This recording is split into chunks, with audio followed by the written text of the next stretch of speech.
بسم اللہ الرحمن الرحیم الم تر الی الذین یزکون انفسهم بل اللہ یزکی من یشاء ولا یظلمون فتیلا انظر کیف یفترون علی اللہ الکذب وکفى به اثما مبینا الم تر الی الذین اوتوا نصیبا من الکتاب یؤمنون بالجبت والطاغوت ویقولون للذین کفروا هؤلاء اهدى من الذین آمنوا سبیلا أولئك الذين لعنهم الله ومن يلعن الله فلن تجد له نصيرا أم لهم نصيب من الملك فإذا لا يؤتون الناس نقيرا أم يحسدون الناس على ما آتاهم الله من فضله فقد آتينا آل إبراهيم الكتاب والحكمة وآتيناهم ملكا عظيما فمنهم من آمن به ومنهم من صد عنه وكفى بجهنم سعيرا إن الذين كفروا بآياتنا سوف نصليهم نارا كلما نضجت جلودهم بدلناهم جلودا غيرها ليذوقوا العذاب إن الله كان عزيزا حكيما والذين آمنوا وعملوا الصالحات سندخلهم جنات تجري من تحتها الأنهار خالدين فيها أبدا لهم فيها أزواج مطهرة وندخلهم ظلا ظليلا صدق الله العظيم۔ گزشتہ سبق میں اللہ تعالیٰ نے یہودی اہل کتاب کے اوپر زجر اور تخفیفات ان کے لیے بیان فرمائی۔ اللہ نے فرمایا یہودی جو لوگ ہیں وہ خود بھی گمراہ ہیں اور یہ تمہیں بھی گمراہ کرنے کی کوشش کرتے ہیں، لیکن تم مجھ پر بھروسہ رکھو، مجھ پر اعتماد رکھو، میرے اوپر توکل رکھو، میں تمہارے دشمنوں کو خوب جانتا ہوں، میں انہیں مغلوب کر دوں گا اور تمہیں غالب کر دوں گا۔ پھر آگے اللہ تعالیٰ نے ان کی ایک شرارت کا ذکر کیا کہ نبی علیہ الصلاۃ والسلام کے سامنے وہ ایسی باتیں کرتے تھے کہ ذو وجہین معنی استعمال کرتے تھے کہ ایک طرف سے تعریف کا پہلو نکلتا تھا اور دوسری طرف نبی پاک صلی اللہ علیہ وسلم کی مذمت کا پہلو نکلتا تھا۔ اللہ تعالیٰ نے ان کی یہ شرارت کا ذکر کیا۔ اس کے بعد اللہ نے فرمایا ان کی شرارت ذکر کر کے اللہ نے ان کے اوپر لعنت فرمائی ان کے کفر کی وجہ سے۔ پھر آخر میں اللہ تعالیٰ نے ان کو پھر ایک بار ترغیب دی کہ اے لوگوں جن کو کتاب دی گئی، یعنی یہودیوں کو، کہ تم اس کتاب کے اوپر ایمان لے آؤ، نبی پاک صلی اللہ علیہ وسلم کی نبوت کو تسلیم کر لو، اس سے پہلے کہ میں تمہارے چہروں کو مٹا کے رکھ دوں، تمہارے چہروں کو تمہاری پیٹھوں کی طرح کر کے رکھ دوں، یا تمہارے اوپر اس طرح لعنت کر دوں جس طرح اصحاب سبت ہفتے والے دن جنہوں نے زیادتی کی ان کی طرح بنا دوں، وکان امر اللہ مفعولا، اور اللہ کا حکم جو ہے وہ ہو کر رہتا ہے۔ پھر آخر میں اللہ تعالیٰ نے دوبارہ شرک سے منہ نہ موڑنے کے لیے اللہ تعالیٰ نے تخویف اخروی سنائی کہ جو شرک کو نہیں چھوڑتا اور توحید کو مانتا نہیں ہے، پھر اس کے لیے اللہ نے فرمایا کہ شرک جو ہے اس کو میں کبھی معاف نہیں کروں گا، ہاں شرک کے علاوہ مشرک کے علاوہ کوئی اور گناہ گار ہوگا، مومن کوئی گناہ گار جتنا مرضی بڑا ہو میں اس کو بخش دوں گا۔ سمجھ آئی؟ آج کے سبق میں اللہ تعالیٰ یہ پھر زجر کریں گے۔ زجر وہی مطلب ڈانٹ، یہ اہل کتاب کو ڈانٹ ہے، یہود و نصارہ۔ ترجمہ دیکھیں، الم تر الی الذین یزکون انفسہم، کیا نہیں دیکھا آپ نے ان لوگوں کی طرف یزکون انفسہم جو پاک بتلاتے ہیں اپنے آپ کو، بل اللہ یزکی من یشاء، بلکہ اللہ پاک کرتا ہے جسے چاہتا ہے، اللہ پاک کرتا ہے جسے چاہتا ہے، ولا یظلمون فتیلا، اور نہیں ظلم کیے جائیں گے وہ دھاگے برابر بھی، نہیں ظلم کیے جائیں گے وہ دھاگے برابر بھی۔ یہ حضرت حسن بصری رحمۃ اللہ علیہ بہت بڑے تابعی ہیں، صحابہ کرام کی صحبت میں بیٹھ کے انہوں نے تفسیر کا علم سیکھا۔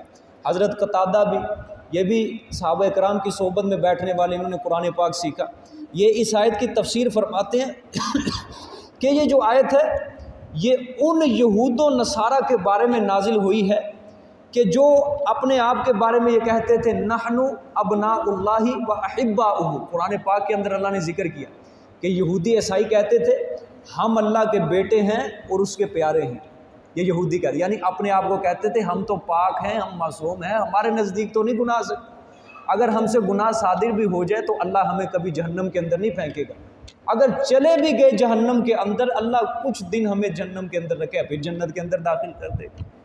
یہ اپنے آپ کو بتلاتے تھے ہم پاک ہیں، ہم صاف ہیں، ہمیں کوئی اللہ کچھ کہہ ہی نہیں سکتا ہمیں، سمجھ ہماری نسبتیں بڑی اونچی ہیں، ٹھیک ہے، ہماری نسبتیں ملتی ہیں حضرت ابراہیم کے ساتھ، ہم تو ابراہیمی ہیں، ہم تمہاری نسبتیں حضرت اسحاق کے ساتھ ملتی ہیں، ہماری نسبتیں حضرت یعقوب کے ساتھ ملتی ہیں۔ یہودی بدبخت کہتے تھے کہ ہماری تو نسبتیں بڑی اونچی ہیں، اگر قیامت والے دن اللہ نے ہمیں جہنم کے اندر ڈال بھی دیا تو جہنم کے دروازے پہ حضرت ابراہیم کھڑے ہوں گے، وہ ہمیں فرشتوں کو کہیں گے چھوڑ دو اس کو، ان کی نسبتوں تو میرے ساتھ ہی، ان کو جنت کے اندر چھوڑ کیا۔ یہ اپنے باپ کے بارے میں کہ ہمیں کچھ نہیں، ہم زوری زور حضرت ابراہیم اللہ سے ہمیں چھڑوا لیں گے، سمجھ آئی ہے، یہ ان یہودیوں کے۔ اسی طرح سورۃ بقرہ کے اندر بھی اللہ تعالیٰ نے ان کا ایک قول ذکر کیا لن يدخل الجنۃ الا من کان ہودا او نصارا، کہ جنت کے اندر یہودی کہتے تھے جنت میں صرف یہودی جائیں گے، عیسائی کہتے تھے جنت کے اندر صرف عیسائی جائیں گے، اس کے علاوہ کوئی نہیں جائے گا، سمجھ آئی، ہرگز جنت میں داخل نہیں ہو سکتا کوئی بھی مگر یہودی اور عیسائی، ان کا یہ قول اللہ تعالیٰ نے قرآن پاک کے اندر ذکر کیا۔ یہ ذرا آج کے معاشرے کے اندر بھی اس کو دیکھو، بڑے بڑے گدی نشین بیٹھے ہیں، نظر آئیں گے آپ کو، درباروں کے اوپر بیٹھے ہیں بڑے بڑے گدی نشین، ہماری نسبتیں حضرت شیخ عبد القادر جیلانی رحمۃ اللہ علیہ کے ساتھ ملتی ہیں، ہماری نسبتیں حضرت سلطان باہو رحمۃ اللہ علیہ کے ساتھ ملتی ہیں، ہمیں نماز پڑھنے کی کیا ضرورت ہے، ہمیں دین کے احکامات کو پورا کرنے کی کیا ضرورت ہے، ہماری تو نسبتیں بڑی اونچی ہیں، یہ بزرگ جو ہیں یہ اللہ سے زوری زور ہمیں چھڑوا لیں گے اللہ کی پکڑ سے، اگر ہمارے لیے اللہ نے فیصلہ جہنم کا کر بھی دیا نا، اللہ وہ فیصلہ اللہ کا ختم کروا کے ہمارے لیے جنت کا فیصلہ کروا دیں گے، سمجھ آئیے، وہ کہتے ہیں اپنے مریدین کو بدبخت سمجھاتے ہیں تمہیں نماز پڑھنے کی ضرورت نہیں ہے، بس میلے پہ آؤ، عرس قوالیوں کے اندر شامل ہو، بکرے چترے دو، چڑھاوے دو، چادریں چڑھاؤ، بس یہی تمہارے لیے دین ہے، اس کے علاوہ کوئی دین ہے ہی نہیں، اپنے آپ کو وہ پاک ظاہر کرتے ہیں، یعنی ہمیں کچھ کہہ ہی نہیں سکتے، سمجھ آئی ہے۔ تو یہ آیت ان کے بارے میں الم تر الی الذین یزکون انفسہم، کیا آپ نے نہیں دیکھا میرے پیغمبر ان لوگوں کی طرف جو پاک بتلاتے ہیں اپنے آپ کو، اللہ نے آگے فرمایا بل اللہ یزکی من یشاء، بلکہ اللہ پاک کرتا ہے جسے چاہتا ہے، یعنی اللہ موحد کو پاک کرتا ہے، توحید پرست کو پاک کرتا ہے، مشرک کو اللہ پاک نہیں کرتا، سمجھ۔ یہ تو یہودی مشرک تھے، یہ تو عیسائی مشرک تھے، یہودیوں نے کیا شرک کیا تھا کہ انہوں نے حضرت عزیر علیہ السلام کو اللہ کا بیٹا تسلیم کیا، عیسائیوں کا شرک یہ تھا کہ انہوں نے حضرت عیسیٰ علیہ السلام کو اللہ کا بیٹا بنا کے رکھ دیا، سمجھ آئیے۔ تو اللہ نے فرمایا مشرک کو میں پاک نہیں کرتا بلکہ موحد کو پاک کرتا ہے، بل اللہ یزکی من یشاء، بلکہ اللہ پاک کرتا ہے جسے چاہتا ہے۔ تو گویا اللہ نے یہ ان کے دعوے کی تردید فرمائی ہے، یہ جو دعوے کرتے ہیں نا اپنے آپ کو پاک بتلاتے ہیں، یہ سب دعوے ان کے جھوٹے ہیں، سمجھ آئی ہے۔ ولا یظلمون فتیلا، اور نہیں ظلم کیے جائیں گے اور دھاگے برابر بھی، فتیلا، یہ فتیل کہتے ہیں کھجور کی گٹھلی ہوتی ہے نا، یہ گٹھلی کے درمیان میں جو چیر ہوتی ہے اس کے اندر ایک دھاگا ہوتا ہے، کبھی کسی نے غور کیا ہو، باریک سا دھاگا ہوتا ہے، یہ بہت باریک دھاگا ہوتا ہے، اس کو کہا جاتا ہے فتیل، سمجھ آئیے۔ میں نے اس کا ترجمہ دھاگا کیا ہے آسانی کے لیے، نہیں وہ ظلم کیے جائیں گے دھاگے برابر بھی، یعنی قیامت والے دن جب وہ اللہ کی پکڑ میں آئیں گے نا، ان کو ان کے اعمال کا جو بدلہ دیا جائے گا، برے اعمال کا وہ پورا پورا دیا جائے گا، دھاگے برابر بھی ان کے اوپر ظلم نہیں کیا جائے گا، ان کے اپنے کرتوت کی وجہ سے یہود و نصارہ، سمجھ آگے فرمایا انظر کیف یفترون علی اللہ الکذب، دیکھ تو کیسے باندھتے ہیں، یہ آپ صلی اللہ علیہ وسلم کو کتاب، دیکھ تو کیسے باندھتے ہیں، یفترون کیسے باندھتے ہیں یہ اللہ پر جھوٹ، وکفیٰ بہ اسما مبینہ، اور کافی ہے ساتھ اس کے ازروئے گناہ صاف کے، سمجھ آئی، مطلب یہ کہ یہ اللہ کے اوپر بہتان باندھ رہے ہیں، سمجھ آئی، یہ ان کے سارے دعوے جھوٹے ہیں، یہ اللہ کے اوپر بہتان باندھ۔ آج بھی اگر آپ کے سامنے کوئی بدبخت ایسا آ جائے نا، کوئی گدی نشین آگے کہے کہ ہم تو پاک ہیں، ہمیں کوئی ضرورت نہیں ہے، ظالموں کے منہ کے اوپر داڑھی نام کی کوئی چیز نہیں ہے، سنت رسول پیر بنے بیٹھے، دین کے ٹھیکے دار بنے بیٹھے، ایسے لوگوں کو دے کے یہی کھائے گا، کیف یفترون علی اللہ الکذب، بدبختو اللہ کے اوپر جھوٹ باندھتے ہو، اللہ کے اوپر جھوٹ باندھتے ہو، سمجھ آئی ہے؟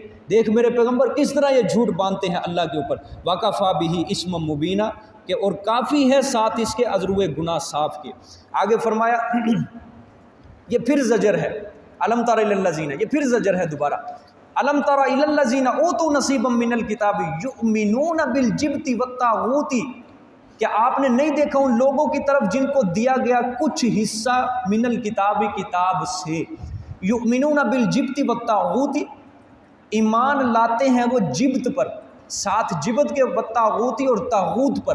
وَيَقُولُونَ لِلَّذِينَ كَفَرُوا، اور وہ کہتے ہیں واسطے ان لوگوں کے، کفروا جو کافر ہیں جنہوں نے کفر کیا، ہؤلاء کہ یہ لوگ، اہدا ہدایت پر ہیں، من الذین ان لوگوں سے، آمنو جو ایمان لائے، سبیلا مذہبی لحاظ سے. سمجھ آئی؟ ترجمہ غور سے دیکھیں پھر میں آج سمجھاتا ہوں آپ کو.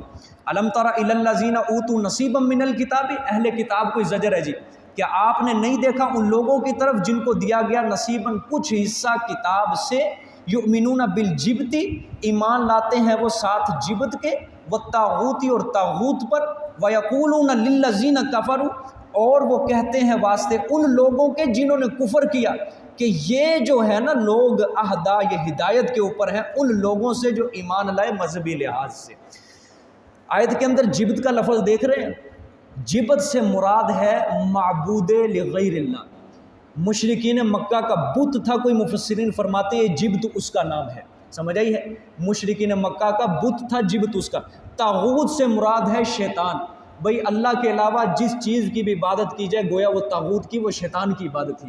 جس طرح حضرت ابراہیم نے اپنے والد سے کیا فرمایا تھا، یا اباتی لما تعبد الشیطان، اے ابا جان شیطان کی عبادت کیوں کرتا ہے. سمجھ آئیے؟ تو شیطان کی عبادت تو نہیں کر رہے تھے وہ شیطان سامنے، بلکہ وہ تو بت پرست تھے، بت فروش تھے، بتوں کی عبادت کرتے تھے. لیکن گویا اللہ کے علاوہ جس چیز کی بھی دنیا کے اندر عبادت، وہ شیطان کی عبادت ہے. گویا کہ سمجھ، عبادت صرف ہوتی ہے اللہ کے لیے بس. سمجھ آئی ہے؟ اور اللہ کے علاوہ جس چیز کی عبادت وہ طاغوت ہے. سمجھ آئی؟ اب دیکھیں یہودیوں کا ایک بہت بڑا عالم تھا، شاعر بھی تھا، کعب بن اشرف. یہ شاعر تھا. اس بدبخت کی بہت بری بری حرکتیں تھیں. یہ سود کے اوپر قرضے دیا کرتا تھا. یہودیوں کے اندر اس کا بڑا چرچا تھا. بڑے بڑے اہل عرب لوگ اس کے پاس آگے قرضے لیتے تھے، سود کے اوپر قرضے دیتا تھا یہ. تو بعض اوقات اگر یہ سود کے اوپر قرضہ دیتا تو کہتا تھا تم اپنی عورت کو میرے پاس گروی رکھو پھر تمہیں قرضہ دوں گا. ایک یہ الٹی حرکت تھی اس کی. دوسری بات اس کے اندر یہ تھی، نبی پاک صلی اللہ علیہ وسلم کی گستاخی کے اندر الیاذ باللہ یہ اشعار کہا کرتا تھا. اور تیسری بات، مسلمان عورتوں کے حسن کو یہ اچھالا کرتا تھا غیر یہ کافروں کے سامنے. اور بھی کئی اس کے اندر گستاخیاں بھری ہوئی تھی یہ کعب بن اشرف کے اندر. اور مسلمان کی ہجو کے اندر، ان کی کمتری کے اندر یہ بڑے بڑے اشعار پڑھا کرتا تھا. سب سے بڑی بات جو تھی یہ آپ صلی اللہ علیہ وسلم کی گستاخی کے اندر اشعار کہا کرتا تھا. آپ صلی اللہ علیہ وسلم جب مدینہ منورہ آئے ہجرت کر کے، مدینہ کے گرد و نواح میں بڑے بڑے قبائل آباد تھے. آپ صلی اللہ علیہ وسلم نے یہودیوں کے جتنے قبائل تھے ان کے ساتھ معاہدہ کر لیا کہ یہاں ہم رہیں گے، سارے اکٹھے مل جل کے رہیں گے. ہاں اگر کوئی غیر قوم آ کے ہم سب کے اوپر حملہ کرتی ہے تو ہم ایک دوسرے کے دفاع کے اندر جنگ کریں گے ایک دوسرے کے لیے. سمجھ، یہ معاہدہ کیا. کعب بن اشرف نے بھی یہودیوں کی طرف سے معاہدے کے اوپر دستخط کر دیے کہ ٹھیک ہے میں بھی. لیکن اندر سے یہ بڑا جلتا بھونتا تھا، اندر سے بڑا جلتا تھا. یہ مسلمانوں کے خلاف تھا پورا. غزوہ بدر کے اندر مشرکین مکہ کے 70 کفار مارے گئے. اس کو بڑا دکھ ہوا. اس نے کہا کہ زمین کا جو اندرون ہے زمین کے بیرون سے بہتر ہے اگر کفار مکہ 70 کافر مارے گئے، بڑے بڑے سردار مارے گئے. یہ 70 یہودیوں کے علماء کا وفد لے کے گیا مکہ مکرمہ کے اندر تعزیت کرنے کے لیے ابو سفیان کے پاس، اور مکے کے جتنے بڑے چودھری تھے اس وقت کے، تعزیت کرنے کے لیے. ہمیں بڑی یہ آپ کے اوپر حیرت ہوئی، افسوس ہے ہمارا اب ہماری طرف سے کہ آپ کے اتنے بندے مارے گئے. تو کعب بن اشرف نے مشرکین مکہ سے کہا کہ ہم محمد صلی اللہ علیہ وآلہ وسلم سے جنگ کرنا چاہتے ہیں، ہم بہت تنگ آ گئے ہیں، ہمارا مل کر ساتھ دو. ابو سفیان نے اور مکے کے مشرکین نے کہا ہمیں تمہاری باتوں پہ اس طرح یقین نہیں آئے گا، پہلے تم ہمارے بتوں کو سجدہ کرو. سمجھ آئی ہے؟ پہلے تم کیا کرو، ہمارے بتوں کو سجدہ کرو، جبت کو سجدہ کرو، پھر ہم یقین کریں گے کہ واقعی تم ہمارے ساتھ مل کے جنگ لڑنے کے لیے آئے. ان بدبخت یہودیوں نے 70 علماء جو وفد گیا ان سب نے بتوں کا سجدہ کر دیا. سمجھ آئی ہے؟ اہل کتاب تھے، یہودی تھے، بتوں کا کیا کر دیا؟ سجدہ کر لیا انہوں نے۔ اچھا، ابو سفیان نے پھر دوسرا سوال کیا کہ پہلے یہ بتاؤ ہم زیادہ حق پر ہیں یا محمد صلی اللہ علیہ وسلم اور اس کو ماننے والے زیادہ حق پر ہیں؟ ہم مکہ مکرمہ کے اندر حاجیوں کی ہم خدمت کرتے ہیں، ہم ان کو پانی پلاتے ہیں، ہم ان کو ستو پلاتے ہیں، ہم ساری خدمت، ہمارے پاس سارا اس کا رہن سہن ہے، ہم زیادہ حق پر ہیں۔ محمد صلی اللہ علیہ وسلم نے تو اپنے آباء و اجداد کے دین کو چھوڑ دیا۔ ان یہودیوں کے علماء نے کہا کہ تم زیادہ حق پر ہو، وہ حق پر نہیں ہے۔ بات سمجھ، تم ہدایت کے اوپر ہو، وہ ہدایت کے اوپر نہیں ہے۔ سمجھ آئی ہے؟ پھر یہ مشرکین مکہ نے کہا کہ تم میں سے 30 آدمی نکلو، ہم میں سے 30 آدمی نکلتے ہیں، کعبے کا غلاف پکڑ کے وعدہ کرتے ہیں، دعا کرتے ہیں کہ ہم مسلمانوں کے ساتھ مل کر جنگ کریں گے تمہارے ساتھ۔ سمجھ آئی؟ ہم آپس کے اندر مل کے مسلمانوں کے خلاف جنگ کریں گے۔ اس کے اوپر یہ آیت نازل ہوئی ہے ساری۔ اب سمجھو پھر دوبارہ اس کا ترجمہ سمجھ۔ الم تر الی الذین اوتوا نصیبا من الکتاب، کیا نہیں دیکھا آپ نے ان لوگوں کی طرف جن کو دیا گیا کتاب سے کچھ حصہ؟ یؤمنون بالجبت والطاغوت، ایمان لاتے ہیں وہ ساتھ جبت اور طاغوت پر۔ سمجھ آئی؟ وہ سجدہ کرتے تھے نا، سجدہ کیا ان بدبختوں نے، ایمان لے، ٹھیک ہے، یہ بتوں کو سجدہ کر دیا۔ پھر انہوں نے کیا کہا؟ وَيَقُولُونَ لِلَّذِينَ كَفَرُوا، اور وہ کہتے ہیں آواز سے ان لوگوں کے جنہوں نے کفر کیا۔ یہ مشرکین مکہ مراد ہیں جی اس سے، جنہوں نے کفر کیا۔ ہَؤُلَاءِ، یہ اہدا ہدایت کے اوپر ہیں مشرکین مکہ، من الذین آمنوا، ان لوگوں سے، یعنی محمد صلی اللہ علیہ وسلم اور ما اصحاب، ان لوگوں سے جو ایمان لائے مذہبی لحاظ سے۔ اللہ فرمانا چاہتے ہیں، زجر کرتے ہیں، اللہ تعالیٰ نے زجر کیا۔ ان بدبختوں کو اچھی طرح پتہ ہے کہ بت پرستی جو ہے شرک ہے۔ سمجھ آئی ہے؟ یہ بت پرستی کرنے والوں کی نہ صرف حمایت کر رہے ہیں بلکہ ان کو یہ حق پر جان رہے ہیں، ان کو یہ حق تسلیم کرتے ہیں، اور محمد صلی اللہ علیہ وسلم اور ان کے اصحاب کو یہ کہتے ہیں کہ یہ ہدایت کے اوپر نہیں ہے، یہ گمراہ لوگ ہیں۔ سمجھ آئی ہے؟ تو یہ سمجھتے ہیں کہ شرک جو ہے یہ توحید سے بہتر ہے۔ یہ اللہ ڈانٹ کر رہے ہیں، زجر کریں کہ شرک توحید سے بہتر ہے۔ سمجھ، تو ان کا یہ فعل محض ضد و اناد اور حسد کی وجہ سے ہے۔ سمجھ آ گئی ہوگی جی آیت کو آگے دیکھیں۔ اولئک الذین لعنہم اللہ، ثمرہ یہ ان کی اس بات کا، ان کے اس بری حرکت کا ثمرہ، نتیجہ، اولئک الذین لعنہم اللہ، یہی لوگ ہیں کہ اللہ نے ان پر لعنت کی ہے۔ اللہ اکبر، کہ اللہ نے ان پر کیا کی ہے؟ لعنت کی ہے۔ وَمَن يَلْعَنِ اللَّهُ فَلَن تَجِدَ لَهُ نَصِيرًا، اور جس پر اللہ لعنت کرے فَلَن تَجِدَ لَهُ نَصِيرًا، پس ہرگز نہیں پائے گا تو واسطے اس کے کوئی مددگار۔ کیوں بھائی؟ آج کے جو یہودی ہوں گے یہ بھی اس آیت کا مصداق بنیں گے یا نہیں بنیں گے؟ سمجھ آئی کہ نہیں؟ ان کے اوپر بھی لعنت آج بھی اسی طرح برس رہی ہے۔ سمجھے، یہ ضد و اناد کی وجہ سے اسلام کو تسلیم نہیں کرتے ہیں۔ پتہ ہے ان کو سارا، پتہ ہے اسلام سچ ہے، اسلام حق مذہب ہے، خدا کی قسم۔ اس لیے تو نہیں انہوں نے ساری قیامت کی نشانیاں جتنی، غرقد کا درخت کیوں لگا رہے ہیں وہ اسرائیل کے اندر؟ کیوں لگا رہے ہیں غرقد کا درخت؟ وہ 1 کروڑ کے قریب انہوں نے کاشتکاری کر رہی ہے اسرائیل کے اندر۔ آپ صلی اللہ علیہ وسلم کی حدیث ہے کہ جب حضرت عیسیٰ علیہ السلام دجال کو مار دیں گے، ختم کر دیں، قتل کر دیں گے، تو پھر یہودی یہ غرقد کے درخت کے پیچھے چھپیں گے۔ یہ ان کو پناہ دے گا غرقد کا، ادھر آ جاؤ میرے پیچھے چھپو، غرقد کا درخت پناہ دے گا۔ سمجھ آئی؟ لیکن جب عیسیٰ علیہ السلام قتل کر دیں، یہ حضرت عیسیٰ علیہ السلام دجال کو قتل کر دیں گے، یہ غرقد کا درخت پھر الٹا بولے گا۔ ہر مسلمان جب یہودیوں کو قتل کرنے کے لیے نکلیں گے پھر بعد میں، یہ غرقد کا درخت بولے گا، ادھر آ، یہ پیچھے، یہ دیکھے چھپا ہوا، یہ میرے پیچھے چھپ، اس کو پکڑ، اس کو پکڑ۔ وہ کہتے ہیں یہ ہمیں پناہ دے گا۔ کہاں سے انہوں نے لیا ہے؟ آپ صلی اللہ علیہ وسلم کی حدیث سے لیا ہے یہ سارا۔ ان بدبختوں کو سارا پتہ ہے۔ اور دجال کے بارے میں جس طرح حدیث شریف کے اندر آتا ہے کہ اس کی ایک سواری ہوگی، وہ پوری دنیا کا چکر کاٹے گی چند لمحوں میں۔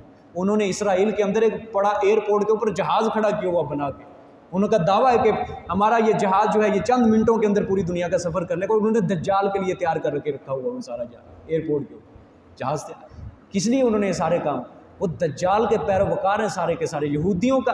دیکھیں دنیا کے اندر اس وقت صرف 3 مذہب ہے، یہودی، عیسائی اور مسلمان، یہ آسمانی مذہب ہے۔ سمجھ آئیے؟ عیسائی بھی اسی نظریے کے قائل ہیں کہ عیسیٰ علیہ السلام آئیں گے۔ سمجھ آئیے؟ مسلمان بھی اس چیز کے قائل ہیں کہ عیسیٰ علیہ السلام آئیں گے اور حضرت مہدی علیہ الرضوان آئیں گے، ٹھیک ہے۔ اور یہودی جو ہے ان کا نظریہ ہے کہ دجال آئے گا، وہ ہمارا آقا ہے۔ یہ اس کی آمد کے اندر یہ سب سے پہلے مسلم دنیا کے اوپر بلکہ پوری دنیا کے اوپر نیو ورلڈ آرڈر قائم کرنا چاہتے ہیں۔ پوری دنیا کے اوپر ہماری حکومت ہوگی۔ 4 صدیاں ہو گئی یہ اس مشن کے پیچھے لگے ہوئے ہیں کہ پوری دنیا کے اندر ہم حکومت کریں گے، نیو ورلڈ آرڈر وہ قائم کرنا چاہتے ہیں۔ بچ جاؤ یہودیوں کے پروپیگنڈے سے، خدا کے لیے بچ جاؤ، خدا کے لیے بچ جاؤ، نہ ان کے ایجنڈے کا حصہ بن جانا۔ میں اشارہ کر رہا ہوں، اشارہ سمجھ جاؤ، خدا کے لیے ان کے ایجنڈے کا حصہ نہ بن جانا۔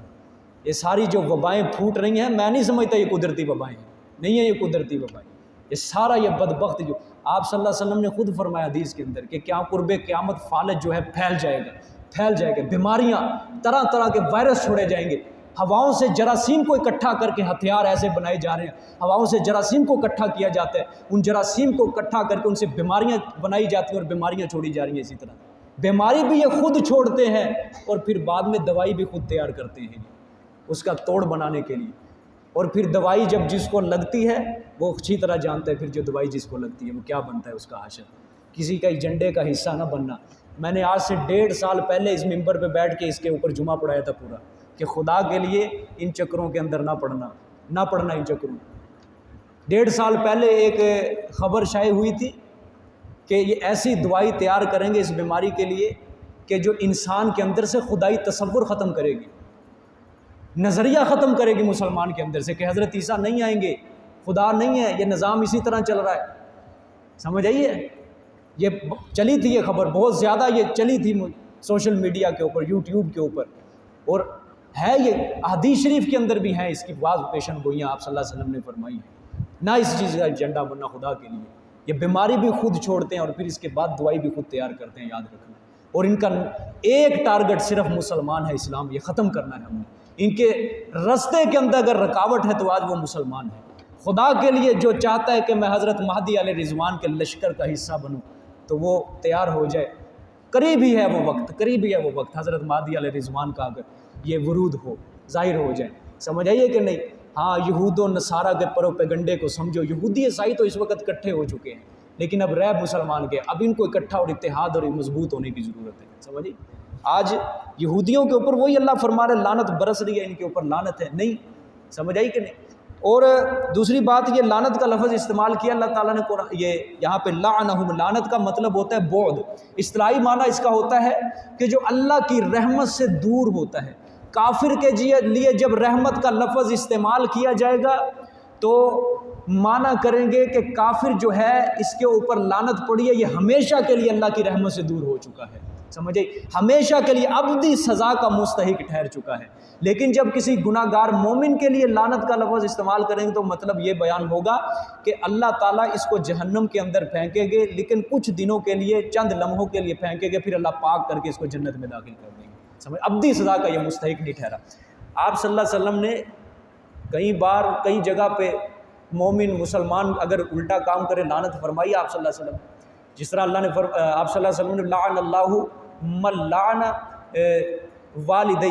لعن والدیہ، کہ جو اللہ تعالیٰ کی لعنت ہو اس بندے پر جو اپنے والدین کو لعنت کرتا ہے، سمجھے، من لعن علی والدیہ۔ اور آپ صلی اللہ علیہ وسلم نے فرمایا لعن اللہ من سب والدیہ، جو اپنے والدین کو گالی نکالتا ہے، کوئی اونچ نیچ حرف کہتا ہے، اللہ تعالیٰ کی اس کے اوپر بھی لعنت ہو۔ اسی طرح آپ صلی اللہ علیہ وسلم نے فرمایا لعن اللہ الواصلۃ والمسترسلۃ، کہ اللہ کی لعنت ہو اس عورت کے اوپر جو اپنے بال کٹواتی ہے اور دوسری عورت کو دیتی ہے تاکہ وہ بھی اپنے بالوں کو لمبا کرے، ایسی عورت کے اوپر بھی لعنت ہے۔ سمجھ آئی کہ نہیں؟ عورتیں بال کٹوا کے دیتی ہیں یا نہیں؟ یہ بازاروں کے اندر یہ وگز جتنی بھی پڑی ہوئی ہیں یہ کن کی ہیں؟ یہ ساری عورتوں کے بال کٹھے ہوتے ہیں، ایسی عورتوں کے اوپر اللہ کے رسول صلی اللہ علیہ وسلم نے لعنت فرمائی ہے، یہ کام ناجائز ہے، سمجھیے، حرام ہے یہ کام، کسی کو کوئی عورت اپنے عورت کے بال بیچنا یہ ناجائز ہے، بالکل حرام ہے، یہ جائز نہیں ہے، سمجھائیے، لعنت فرمائی آپ صلی اللہ علیہ وسلم، ٹھیک ہے۔ دیکھیں جی آگے، ام لہم نصیب من الملک فاذا لا یؤتون الناس نقیرا، کیا ہے واسطے ان کے کوئی حصہ بادشاہی سے، کیا ہے واسطے ان کے لیے کوئی حصہ بادشاہی سے، فاذا لا یؤتون الناس نقیرا، تو اس وقت یہ نہ دیتے لوگوں کو تل برابر بھی۔ یہ یہودیوں کے بارے میں کہہ رہے ہیں اللہ تعالیٰ، یہ رد کر رہے ہیں پچھلی آیت میں جو انہوں نے کہا نا آپ صلی اللہ علیہ وسلم کی نبوت کے اوپر ایمان نہیں لاتے تھے، یہ آپ صلی اللہ علیہ وسلم کی کتاب کے اوپر ایمان نہیں لاتے تھے، اللہ نے رد اول کیا، کیا وجہ ہے؟ کیا ان کے لیے کوئی سلطنت کا حصہ ہے؟ ان کے پاس کوئی سلطنت ہے؟ کہ اگر ان کے پاس سلطنت ہوتی بھی نا تو ایک تل برابر بھی نہ دیتے، ایسے بخیل ہیں یہ، سمجھے۔ یہودی آپ سے اور مسلمانوں سے کیا کرتے تھے؟ حسد کرتے تھے ایک طرف تو آپ صلی اللہ علیہ وسلم سے حسد کرتے تھے، اور دوسری طرف کیا تھا، مسلمان دن بہ دن ترقی کر رہے ہیں، دن بہ دن ترقی، آپ صلی اللہ علیہ وسلم کے شاگردوں کا اضافہ ہو رہا ہے بہت بڑا، اور مسلمانوں اور یہ یہودیوں کا حسد بھی بڑھتا جا رہا ہے۔ اللہ فرمانا چاہتے ہیں ان کی کوئی سلطنت ہے یہودیوں کی جو مسلمانوں نے چھین لی ہے؟ آپ صلی اللہ علیہ وسلم نے جو ان کی سلطنت، ان سے حکومت چھین لی ہے، اگر ان کے پاس میرے پیغمبر حکومت ہوتی، سلطنت ہوتی بھی نا، تو یہ اتنے بخیل، اتنے کنجوس ہیں، یہ تل برابر بھی کسی کو اپنی سلطنت کا حصہ نہ بناتے۔ سمجھ آئی ہے؟ ہاں آگے دیکھیں، ام یحسدون الناس، بلکہ یہ حسد کرتے ہیں لوگوں کے ساتھ، بلکہ یہ حسد کرتے ہیں لوگوں کے ساتھ۔ لوگوں سے مراد کون ہے؟ آپ صلی اللہ علیہ وسلم ما صحابہ کرام، لوگوں کے ساتھ حسد کرتے ہیں، علی ما آتاہم اللہ من فضلی، اس بات پر جو اللہ نے دیا ان کو اپنے فضل سے۔ سمجھ آئی؟ اللہ نے جو نبوت دی، کتاب دی ہے، یہ اپنے فضل سے دی، اس بات سے یہ حسد کرتے۔ یہودی کیا حسد کرتے تھے کہ نبوت جو تھی یہ تو بنو اسحاق کے اندر ہونی چاہیے تھی، بنی اسرائیل کے اندر نبوت ہونی چاہیے تھی، بنو اسماعیل کے اندر یہ نبوت کیوں آ گئی، یہ کتاب بنو اسماعیل کے اندر؟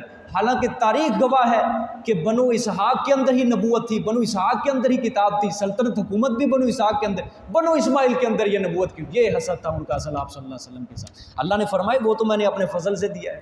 سمجھ آئیے؟ وہ کتاب، وہ نبوت ان کو میں نے اپنے فضل سے دی ہے، ٹھیک ہے۔ فقد آتینا آل ابراہیم الحکمت آل ابراہیم الکتاب والحکمت وآتیناہم ملکا عظیما، پس تحقیق ہم نے دیا ان کو آل ابراہیم کو، یعنی ہم نے عطا کیا آل ابراہیم کو کتاب اور حکمت، اور ہم نے دیا ان کو بڑی سلطنت، ہم نے دی ان کو، ٹھیک ہے۔ یہودیوں کی حسد کی وجہ یہی تھی۔ چلو یہودی اگر تسلیم کر لیں، چلو سلطنت نہیں ہے، چلو نبوت اور کتاب یہ تو بنو اسحاق کا حصہ رہی ہے نا، چلو سلطنت نہیں ہے وہ تو ایک طرف رہ گئی۔ اللہ تعالیٰ نے اس چیز کا جواب دیا اس آیت کے اندر۔ اللہ نے فرمایا کہ دیکھو جو بھی میں نے علم، حکمت، کتاب دی ہے وہ صرف میں نے اپنے فضل سے عطا کی ہے، ٹھیک ہے۔ اللہ فرماتے حسد کیوں کرتے ہو؟ حسد کیوں کرتے ہو؟ کیا وجہ ہے؟ میں نے آل ابراہیم کو کتاب بھی دی ہے، حکمت بھی دی ہے، اور سلطنت بھی دی ہے۔ آل ابراہیم کے اندر حضرت یوسف علیہ السلام داخل ہیں یا نہیں ہیں؟ حضرت یوسف کو اللہ نے تخت مصر کے اوپر بٹھایا، سلطنت دی۔ حضرت سلیمان بھی آل ابراہیم